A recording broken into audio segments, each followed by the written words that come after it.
The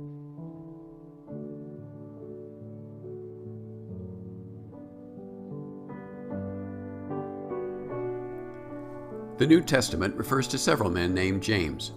James, brother of John and son of Zebedee, was one of the 12 apostles. James, son of Alphaeus, was an apostle too, although we know very little about him. A third James was an important leader in the early church and came to be known as James of Jerusalem and James the Just.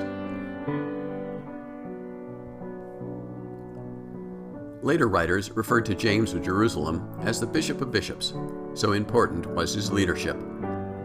The Epistle of James, although likely compiled after James' death, is thought to contain many of his teachings.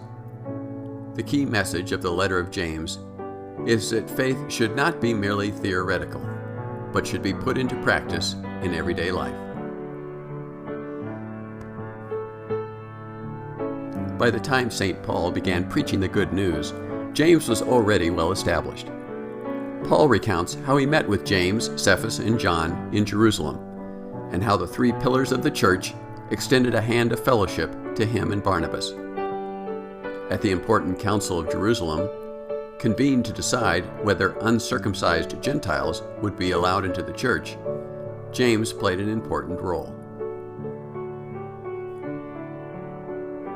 Peter, Paul, and James, guided by the Holy Spirit, worked out a reasonable and lasting solution, whereby uncircumcised Gentiles would be welcomed and required only to follow a minimal observance of Jewish law.